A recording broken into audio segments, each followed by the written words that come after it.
Friends, നമുക്ക് ഇന്ന് HSST ഹിസ്റ്ററിയിലെ Marxist ചരിത്രരചന എന്ന പോർഷനാണ് നമ്മൾ നോക്കാൻ പോകുന്നത് കേട്ടോ.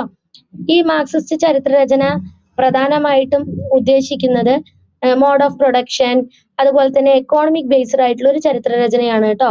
മാർക്സിസ്റ്റ് ചരിത്രരചന എന്ന് പറയുന്നത് ഒരു സോഷ്യൽ റിലേഷൻസ് അതിനൊക്കെ ബേസ് ചെയ്തിട്ടുള്ള ഒരു ചരിത്രരചന.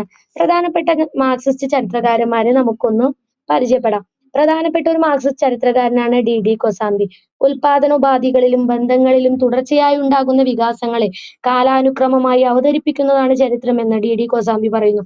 ബ്രിട്ടീഷ് കൊളോണിയലിസത്തിനെതിരെയും ഇന്ത്യൻ ചരിത്ര രചനയിലെ സ്തംഭനാവസ്ഥയ്ക്കുമെതിരെ അദ്ദേഹം ചരിത്രം രചിച്ചു. ജെയിംസ് മില്ലിനും വിൻസെന്റ് സ്മിത്തിനും ശേഷം ഇന്ത്യയിൽ ഏറ്റവും സ്വാധീനം ചെലുത്തിയ ചരിത്രകാരന്മാരിൽ ഒരാളാണ് DD കൊസാംബി. അദ്ദേഹം ഇന്ത്യൻ മാർക്സിസ്റ്റ് ചരിത്ര രചനയുടെ പിതാവാണ്. ചരിത്രത്തെ ഉൽപാദന രീതികളുടെ മാറ്റമായി കണ്ടു. അതേപോലെ തന്നെ feudalism from above, feudalism from below എന്ന കൺസെപ്റ്റ് നമ്മുടെ DD കൊസാംബിയുടെയാണ്. ഇന്ത്യൻ ചരിത്രത്തെ ഏഷ്യ, ലോകം ഇങ്ങനെ വൈഡായിട്ട് കണക്റ്റഡ് ആക്കുന്നതും DD കൊസാംബിയാണ്. ചരിത്രത്തിന്റെ ശ്രദ്ധ രാഷ്ട്രീയ വിവരണങ്ങളിൽ നിന്നും രാജവംശങ്ങളിൽ നിന്നും ഭൗതിക സാഹചര്യങ്ങളിലേക്ക്, സാമൂഹിക ബന്ധങ്ങളിലേക്കും സാമ്പത്തിക ഘടനകളിലേക്കും അദ്ദേഹം മാറ്റുകയുണ്ടായി. അതേപോലെ തന്നെ ശാസ്ത്രീയമായിട്ട് വിശകലന പരമായിട്ട് ചരിത്രം രചിച്ചത് നമ്മുടെ DD കൊസാംബിയാണ്. ആ ഒരു മെത്തേഡിലേക്ക് ചരിത്ര രചന കൊണ്ടുവന്നത്. An introduction to the study of Indian history എന്ന വർക്ക് അദ്ദേഹത്തിൻ്റെതാണ്. അദ്ദേഹത്തിന്റെ പ്രധാനപ്പെട്ട ഒരു കൺസെപ്റ്റ് ആണ് മുകളിൽ നിന്നുള്ള ഫ്യൂഡലിസം. രാജാവ് തന്റെ ഉദ്യോഗസ്ഥർക്ക് അധികാരവും ഭൂമിയും കൈമാറുന്ന പ്രക്രിയയാണ് ഫ്യൂഡലിസം ഫ്രം എബോ. താഴെ നിന്നുള്ള ഫ്യൂഡലിസം, അതായത് ഗ്രാമതലങ്ങളിൽ വളർന്നു വരുന്ന ഭൂപ്രഭുക്കന്മാർ കർഷകരെ നിയന്ത്രിക്കുന്ന രീതി, ഒരു മധ്യവർത്തികളുടെ രീതി, അതാണ് ഉദ്ദേശിക്കുന്നത്. അതേപോലെ തന്നെ DD കൊസാംബി നാണയങ്ങള്, അതേപോലെ ആന്ത്രോപോളജി, അതുപോലെ തന്നെ എന്താ പറയാ, ഇതിനെ കുറിച്ചൊക്കെ അദ്ദേഹം ഡീറ്റെയിൽ ആയിട്ട് പഠനം നടത്തിയ ഒരാൾ കൂടിയാണ്. മറ്റൊരു ചരിത്രകാരനാണ് RS ശർമ്മ. ഇന്ത്യൻ ഫ്യൂഡലിസം എന്ന വിഷയത്തിൽ പഠനം നടത്തി. ഭൂമിദാനം, ലാൻഡ് ഗ്രാൻസുകളാണ് ഫ്യൂഡലിസത്തിന് കാരണമെന്ന് അദ്ദേഹം വാദിച്ചു. നഗരങ്ങളുടെ തകർച്ചയെ കുറിച്ച് ആഴത്തിൽ, അർബൻ ഡിക്കേയെ കുറിച്ച് ആര് പഠിച്ചു? നമ്മുടെ RS ശർമ്മ പഠിക്കുകയുണ്ടായി. അതുപോലെ തന്നെ RS ശർമ്മയുടെ അർബൻ ഡിക്കെ ഒരു പ്രധാനപ്പെട്ട ഒരു ക്വസ്റ്റ്യൻ ആയിട്ട് പ്രീവിയസ് ചോദിച്ചിട്ടുള്ളതുമാണ് കേട്ടോ. അതേപോലെ തന്നെ നമ്മുടെ ഈ RS ശർമ്മ ഇന്ത്യൻ ഫ്യൂഡലിസത്തെ 3 സ്റ്റേജസ് ആയി പറയുന്നുണ്ട്. CE 250, CE 500, CE 1000, 1200 ബേസിൽ. 250 ഒന്നാം ഘട്ടം, 500 രണ്ടാം ഘട്ടം. ഈ 2 ഘട്ടങ്ങളിലൂടെ ആയിട്ടാണ് എന്തുണ്ടാകുന്നത്? ഈ തകർച്ച, ഗുപ്താനന്തര കാലഘട്ടത്തിൽ വ്യാപാരത്തിന്റെ തകർച്ച, നഗരങ്ങളുടെ വിസ്മൃതിയൊക്കെ പുരാവസ്തു തെളിവുകൾ സഹിതം അദ്ദേഹം സ്ഥാപിക്കുന്നുണ്ട്. അടുത്താണ് റോമില താപ്പർ. പുരാതന ഇന്ത്യയെയും മൗര്യഭരണത്തെയും കുറിച്ച് പഠിച്ചു. അശോകന്റെ ദമ്മ ഒരു രാഷ്ട്രീയ ഏകീകരണ തന്ത്രമായിരുന്നു എന്ന് റോമില താപ്പർ പറയുന്നു. വംശാവലിയിൽ നിന്ന് ഭരണകൂടത്തിലേക്കുള്ള മാറ്റത്തെക്കുറിച്ച് അപഗ്രഥിച്ചതും ആരാണ്? റോമില താപ്പർ എന്ന പ്രധാനപ്പെട്ട ചരിത്രകാരിയാണ് കേട്ടോ. അദ്ദേഹം Ashoka and the decline of the Mauryas എന്ന വർക്ക് രചിച്ചു. അശോകന്റെ ദമ്മ സാമൂഹിക ഉത്തരവാദിത്വത്തിന് ഊന്നൽ നൽകുന്നതും സാമ്രാജ്യത്തെ ഒന്നിപ്പിച്ചു നിർത്താൻ ഉദ്ദേശിച്ചിരിക്കുന്നതുമാണെന്നാണ് റോമില താപ്പർ പറയുന്നത്.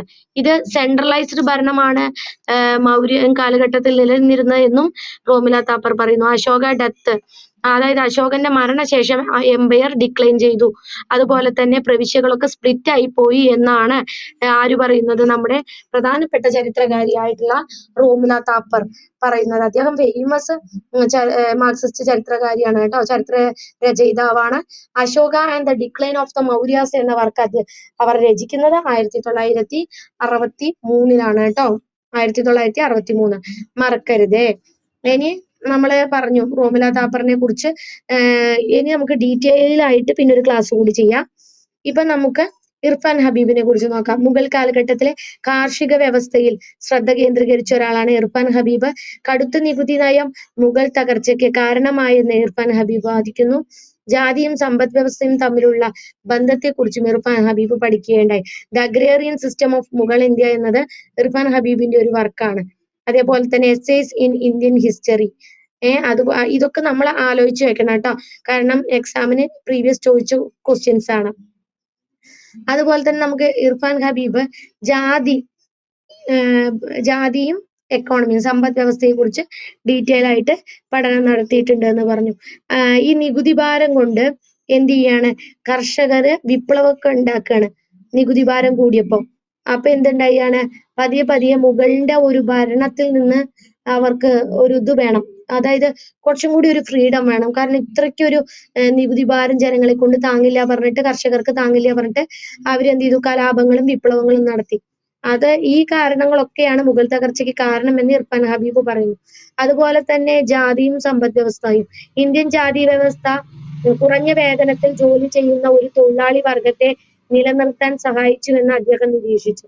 മുഗൾ ഭരണാധികാരികളും സെമീന്ദാർമാരും തമ്മിലുള്ള വൈരുദ്ധ്യങ്ങളെ കുറിച്ചിട്ടും ഇർഫാൻ ഹബീബ് എന്ത് ചെയ്യുന്നുണ്ട്, ഡീറ്റെയിൽ ആയിട്ട് ഇർഫാൻ ഹബീബ് പഠിക്കുന്നുണ്ട് കേട്ടോ.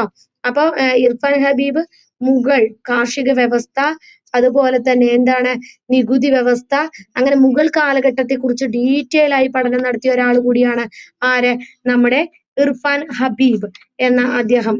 കേട്ടില്ലേ? അപ്പൊ നമുക്ക് ഇനി നോക്കേണ്ടത് മുഗൾ കാർഷിക പ്രതിസന്ധിയിലൂടെ മുഗൾ ഭരണകൂടം കർഷകരിൽ നിന്ന് അമിതമായി നികുതി പിരിച്ചിരുന്നു. ഈ സാമ്പത്തിക സമ്മർദ്ദം മുഗൾ സാമ്രാജ്യത്തിന്റെ തകർച്ചയ്ക്ക് വഴിവെച്ചു എന്നത് ഇർഫാൻ ഹബീബിന്റെ പ്രധാനപ്പെട്ട ഒരു കണ്ടെത്തലായിട്ട് പറയുന്നുണ്ട് കേട്ടോ. അപ്പൊ മുഗൾ കാലഘട്ടത്തെ കുറിച്ച് പഠനം നടത്തിയത് ഇർഫാൻ ഹബീബ്. അടുത്തൊരു ചരിത്രകാരനാണ് ബിപിൻ ചന്ദ്ര. ആധുനിക ഇന്ത്യയെയും ദേശീയ പ്രസ്ഥാനത്തെയും കുറിച്ച് പഠിച്ചു. വർഗീയത കൊളോണിയലിസത്തിന്റെ സൃഷ്ടിയാണെന്ന് അദ്ദേഹം സ്ഥാപിച്ചു. സാമ്പത്തിക ദേശീയതയുടെ വളർച്ച വിശകലനം ചെയ്തു. ആര്, നമ്മളുടെ ബിപിൻ ചന്ദ്ര. ബിപിൻ ചന്ദ്ര മോഡേണിസ്റ്റ്, അതായത് മോഡേൺ കാലഘട്ടത്തെ കുറിച്ച് ചരിത്ര രചന നടത്തിയിട്ടുള്ള ഒരു മാർക്സിസ്റ്റ് ചരിത്രകാരനാണ്. ഇന്ത്യ സ്ട്രഗിൾ ഫോർ ഇൻഡിപെൻഡൻസ് എന്നത് അദ്ദേഹത്തിന്റെ പ്രധാനപ്പെട്ട ഒരു വർക്കാണ്. Communalism in modern India, the rise and growth of economic nationalism. ഇതൊക്കെ ആരുടെ വർക്കാണ്? ബിപിൻ ചന്ദ്രയുടെ വർക്കാണ്. ബിപിൻ ചന്ദ്ര സാമ്പത്തിക ദേശീയത, ഇന്ത്യൻ ദേശീയ പ്രസ്ഥാനത്തിന്റെ വളർച്ച സാമ്പത്തിക ദേശീയതയിൽ ഊന്നിയാണെന്ന് അദ്ദേഹം നിരീക്ഷിച്ചു. അതുപോലെ തന്നെ വർഗീയതയുടെ ഉത്ഭവം, ഇന്ത്യയിലെ വർഗീയത കൊളോണിയലിസത്തിന്റെ അനന്തര ഫലമാണെന്ന് ബിപിൻ ചന്ദ്ര വാദിച്ചു. ബിപിൻ ചന്ദ്ര മോഡേൺ ഇന്ത്യയെ കുറിച്ച് പഠനം നടത്തിയ ഒരാളാണ്. ഗാന്ധിജിയുടെ പീരീഡ് ഒക്കെ ഡീറ്റെയിൽ ആയിട്ട് ആര് പഠിച്ചിട്ടുണ്ട്? ബിപിൻ ചന്ദ്ര സ്റ്റഡി നടത്തിയിട്ടുണ്ട് കേട്ടോ. അപ്പൊ നമുക്ക് ഇനി ഡീറ്റെയിൽ ആയിട്ട് നോക്കാനുള്ളത് എന്താന്ന് വെച്ച് കഴിഞ്ഞാൽ, ഈ ബിപിൻ ചന്ദ്ര തന്നെ ഓരോ കാര്യങ്ങളെ കുറിച്ചിട്ടും ഓരോ പീരീഡിനെ കുറിച്ചിട്ടും എടുത്തെടുത്ത് പറയുന്നുണ്ട്.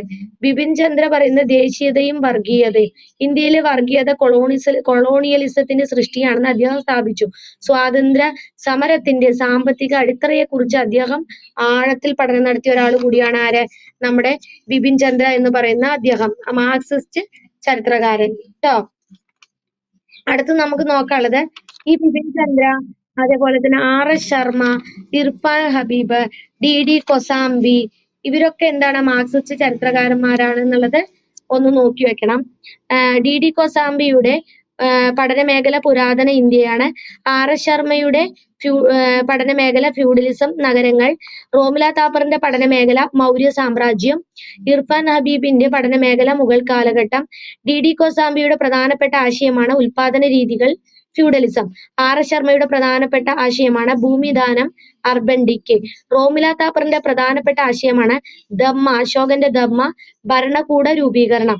ഇർഫാൻ ഹബീബിന്റെ പ്രധാനപ്പെട്ട കണ്ടെത്തലാണ് അല്ലെങ്കിൽ ആശയമാണ് കാർഷിക പ്രതിസന്ധി. അപ്പൊ ഇതാണ് ചരിത്രകാരന്മാരുടെ ഒരൊറ്റ നോട്ടത്തിൽ നമ്മൾ പറഞ്ഞത്. പിന്നെ ബിപിൻ ചന്ദ്രയുടെ നമ്മൾ പറഞ്ഞു. എന്താ ബിപിൻ ചന്ദ്രയുടെ നമ്മൾ പറഞ്ഞത്? മോഡേൺ